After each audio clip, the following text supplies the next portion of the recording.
Hello there again, everyone. I'm Drew Badger, co-founder of EnglishAnyone.com, and in today's video lesson, which will probably become the first podcast for English Anyone also, I'm excited about that, trying to figure out how to make that happen. This is a response video answering a question by a fellow language learner who wanted to know how I study Japanese.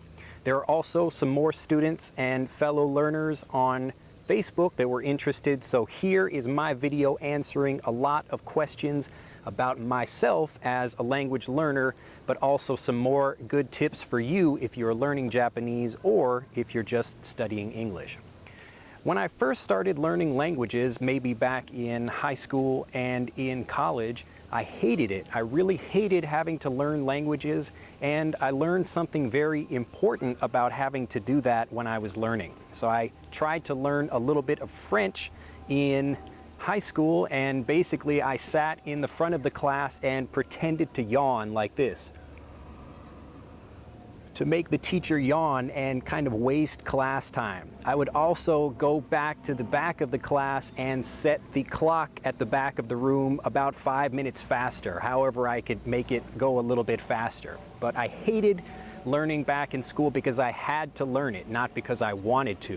The same thing happened in college. I was trying to learn Spanish. I took Spanish for 1 year, and I had more fun just trying to copy friends of mine.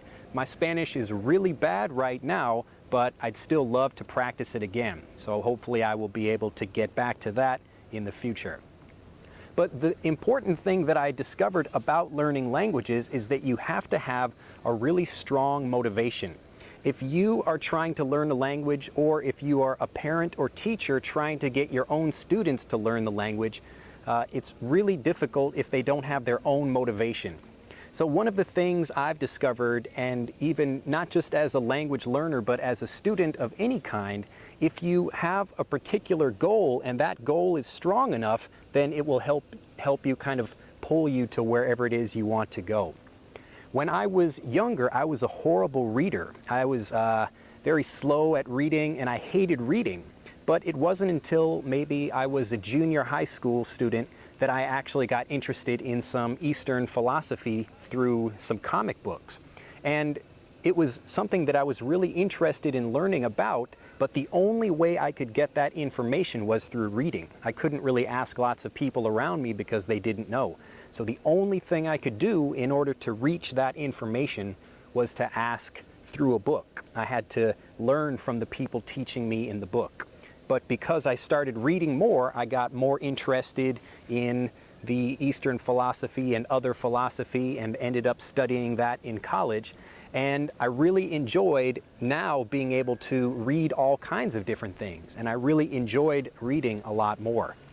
As a tip for teachers, you'll notice that a lot of students, they say they like learning English or they don't like learning English. And really, they don't know whether they like it or not. They're just telling you whether or not the lesson is fun or it isn't. Most young students, especially if you're maybe junior high school or below, you don't really have your own idea about what language learning is, because you're learning your own language just fine, but having to learn a new language is a lot more difficult. So if the language learning situation isn't very fun, then they decide for themselves that it's not. So make sure it's fun so that you don't have students in your class sitting there yawning. Did you yawn? I bet you yawned right there. Did I get you? All right. Anyway, well, let's continue. So about learning Japanese. I've been interested in Japanese culture for many, many years, and maybe it was from some of the movies I watched, but there is a Japanese garden in Chicago where I grew up, behind a museum on the south side of Chicago, and there I discovered a Japanese garden. It's called Osaka Garden. Now, it's not that nice of a garden, but the atmosphere was so different than any kind of Western garden I'd normally been to. And so I wanted to learn more about the language, and I couldn't find out so much from other people because I didn't really know anyone that knew a lot about Japanese. So from the little I got from movies, it got me interested in wanting to learn more about it.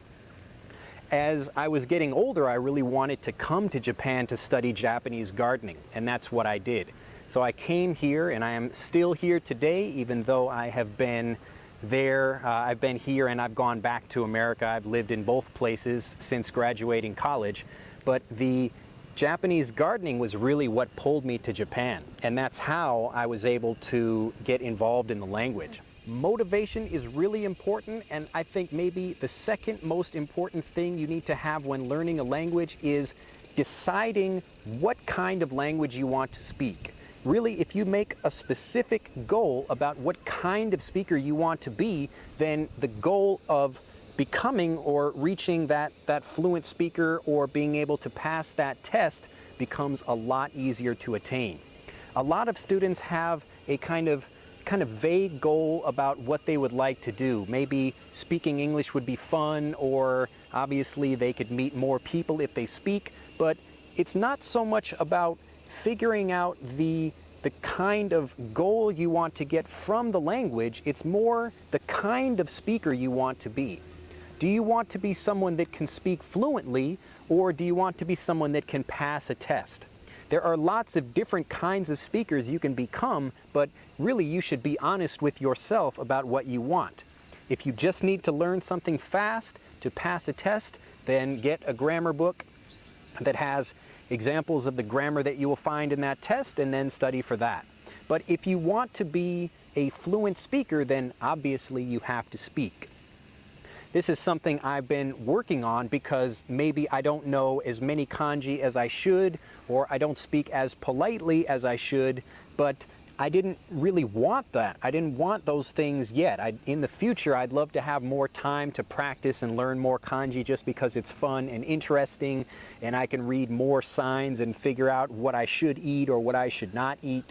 But all of these things that I'm doing right now about learning Japanese is because I want to be a certain kind of speaker of Japanese. I want to have great conversations, and I'm able to do that for most topics and in most situations. I can meet new people, introduce myself, I can talk about education, I can talk about the weather, I can talk about sports, I can talk about ninjas or whatever.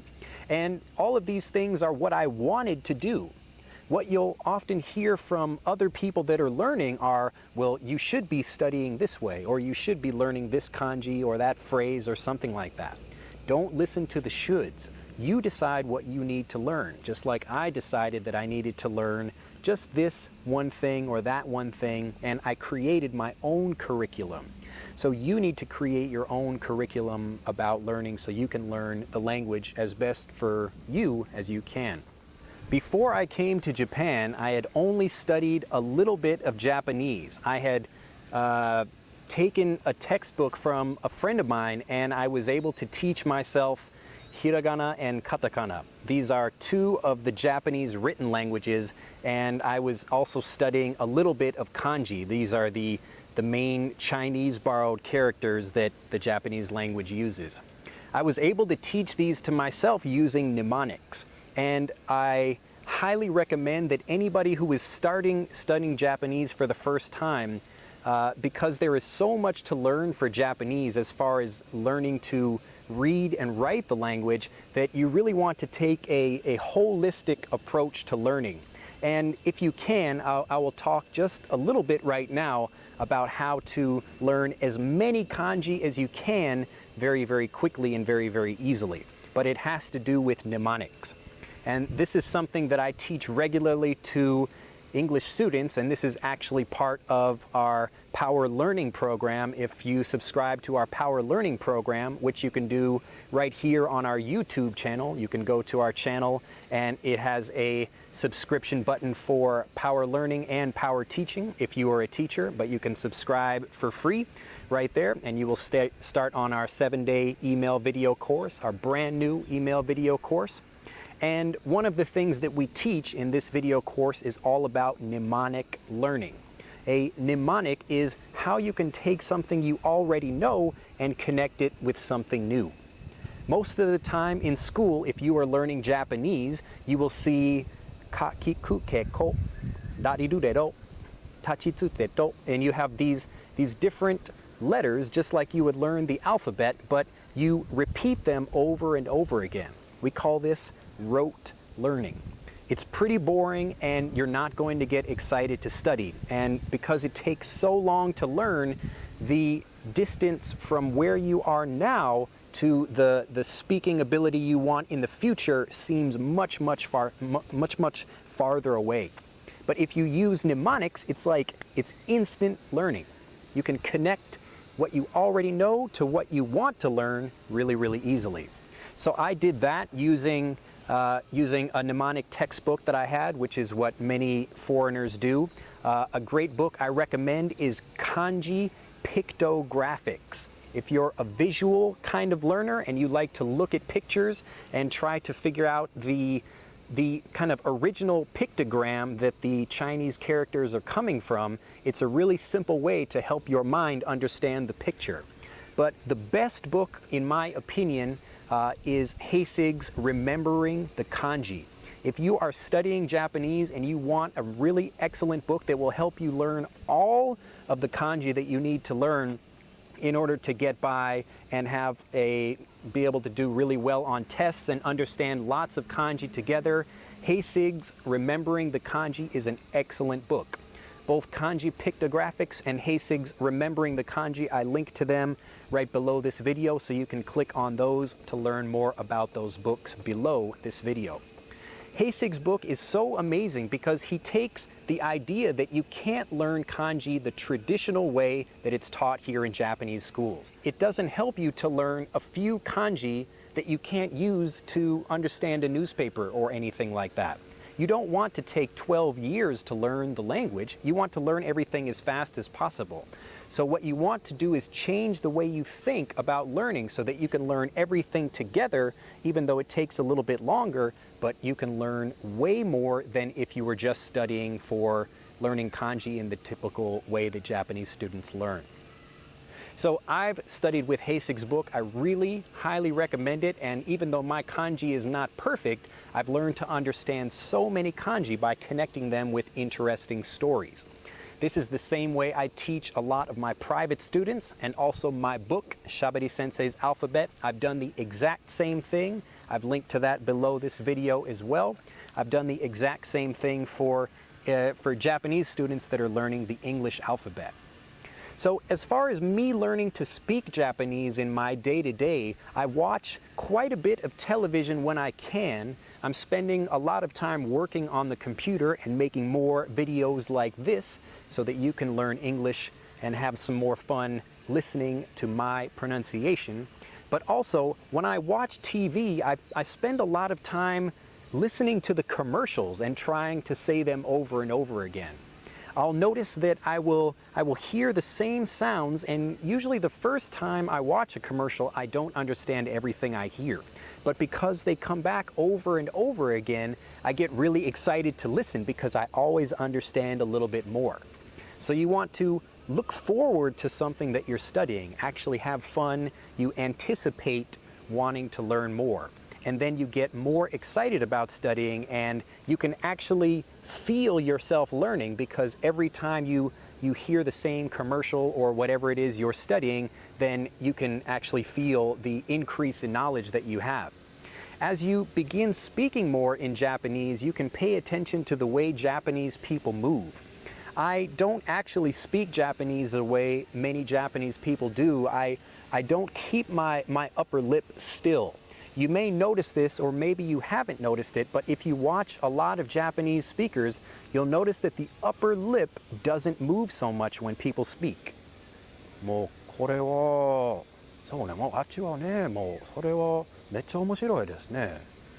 Now this is it's a different way of speaking, and I'm used to using my mouth more. And one of the things I tried to do when I was first learning Japanese is I tried to speak like that, to maybe watch my upper lip a little bit more when I was learning the language. But I thought about it, and really what I'm trying to learn is the language itself, and I don't need to actually speak exactly like the other speakers here. So this is the same advice that I give to students who are learning English.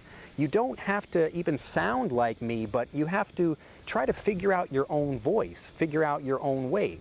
Another thing that's incredibly important, especially when talking about learning phrases as you learn something, is that the pronunciation of an individual word, which is what you usually find in a grammar textbook, is not going to be the same thing as what you hear in a real conversation.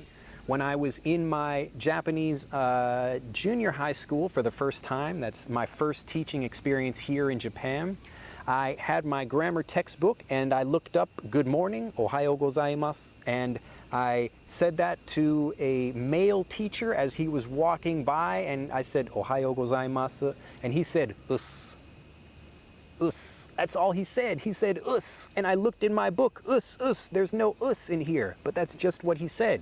And the first thing that happens to a language learner, just like happened to me, is I look in the book and it's not in the book. And you think the book is more important than what people are actually saying. There's the book learning, the textbook, and then there's the real language, which is alive and changing, and even from one block or one area of a town to another area of a town, it's very different. Right now I live in Nagasaki, and the language in one part of the city is different than another, or the countryside is even crazier than that. My wife's relatives, I love them, but sometimes I don't understand a damn thing they are saying.